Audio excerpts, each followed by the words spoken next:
আগামী দিন আমার টার্গেট, আমি ইলেকশন করিয়ে দেবো, পুজো টুজোগুলো হয়ে যাক, কারণ বিল একটা অ্যামেন্ডমেন্ট করতে হবে। বলুন আপনারা ইলেকশনটা শান্তিপ্রিয়ভাবে করবেন, তবেই আমি ডিস্ট্রিক্টে করে দেবো। সুনীল গঙ্গোপাধ্যায় লিখেছিলেন, কেউ কথা রাখেনি। ৩৩ বছর কাটলো, কেউ কথা রাখেনি। ৩৩ বছর নয়, কেটেছে মাত্র 2 বছর। কথা রাখেননি মুখ্যমন্ত্রী। কলেজ বিশ্ববিদ্যালয়গুলোতে হয়নি ছাত্র সংসদ নির্বাচন। রাজ্যব্যাপী শেষবার ছাত্র সংসদ নির্বাচন হয়েছিল 2017 সালে। 2019-এ ছাত্র সংসদ নির্বাচন হয়েছিল প্রেসিডেন্সি বিশ্ববিদ্যালয় ও রবীন্দ্র ভারতীতে। আর একদম শেষবার যাদবপুর বিশ্ববিদ্যালয়ে হয়েছিল ছাত্র সংসদ নির্বাচন 2020-তে। তারপর থেকে কেটে গিয়েছে 5 বছর। ছাত্র সংসদ নির্বাচন না হওয়ায় অচলাবস্থা কলেজ বিশ্ববিদ্যালয়গুলোতে। নেই নির্বাচন জনপ্রতিনিধি। সাধারণ পড়ুয়ারা নিজেদের সমস্যা জানাতে পারছেন না। এই অবস্থায় ছাত্র সংসদ নির্বাচনের দাবিতে শনিবার যাদবপুর বিশ্ববিদ্যালয়ে ধুন্ধুমার কাণ্ড বাধে। বস্তুত ছাত্ররাই মুক্ত চিন্তার আধার হিসেবে পরিণত হয় সমাজে। স্বাধীনতা আন্দোলন থেকে 6-7-এর দশকের উত্তাল পরিস্থিতির অন্যতম কুশীলব ছাত্ররাই। এমনকি সিঙ্গুর, নন্দীগ্রাম, লালগড়ের আন্দোলন পর্বেও উল্লেখযোগ্যভাবে অংশ নিয়েছিলেন ছাত্ররা। সেই আন্দোলনের রেশ ধরেই 2011-এ রাজ্যে ক্ষমতায় আসে তৃণমূল। আর ভরা ঘাসফুল জামানাতেই বন্ধ ছাত্র সংসদ নির্বাচন। মুক্ত চিন্তাকে বেঁধে দেওয়ার কৌশল শাসকের। হচ্ছে যে নির্বাচন একটা গণতান্ত্রিক সরকার গণতান্ত্রিক প্রক্রিয়ার মধ্যে দিয়ে সর্বস্তরে নির্বাচন করবেন, এটাই আশা করা। ছাত্র হিসেবে কলেজে, বিশ্ববিদ্যালয়ে, ইউনিয়নে নির্বাচন দেখেছি, তাতে অংশগ্রহণও করেছি।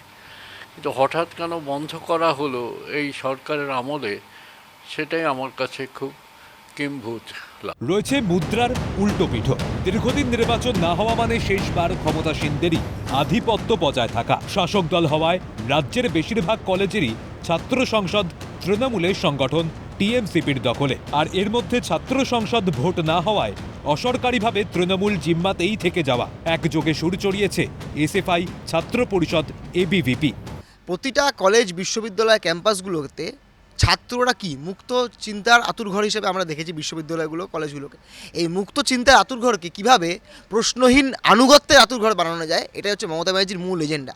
আপনি যে কোনো কলেজ বিশ্ববিদ্যালয়তে যাবেন, প্রেসিডেন্সি, যাদবপুর এবং 2-1টা কলেজ ব্যতীত বাকি জায়গায় আপনার গেলে মনে হবে তৃণমূলের পার্টি অফিসে ঢুকেছেন।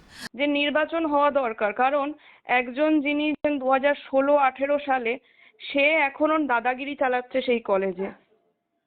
তারা কোনো রকম থ্রেট কালচার চালাচ্ছে, একটা ভয় ভীতির পরিবেশ সৃষ্টি করে রেখেছে। আর শিক্ষার্থীদের যেটা দৈনন্দিন সুবিধা অসুবিধা, সেগুলো তো তুলে ধরা হয়ই না।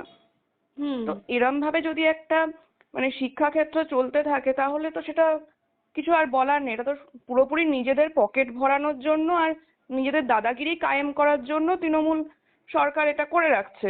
আমরা দেখেছি 2017-তেই লাস্ট নির্বাচন হয়েছে, তারপর এবিভিপি লাগাতার রাস্তাতে আন্দোলন করেছে। আন্দোলন করার পরেও যখন সমাধান হচ্ছে না, এরপরে আমরা বিদ্যার্থী পরিষদ স্পষ্টভাবে বলতে চাই যে আমরা আইনি লড়াইয়ে আগামী দিনে যেতে চলেছি। উল্লেখ্য, ছাত্র রাজনীতির হাত ধরেই উত্থান রাজ্যের বর্তমান মুখ্যমন্ত্রী মমতা বন্দ্যোপাধ্যায়ের। ছাত্র রাজনীতি থেকে উত্থান হয়েছে প্রাক্তন মুখ্যমন্ত্রী বুদ্ধদেব ভট্টাচার্য সহ একাধিক নেতারও। তরুণ নেতৃত্বের উত্থান ঠেকিয়ে রাখতেই কি ছাত্র সংসদগুলোকে পঙ্গু করে রাখার কৌশল শাসকের? চেষ্টা কি একদলীয় এক নেতার শাসন ব্যবস্থা কায়েমের? ক্যালকাটা নিউজ।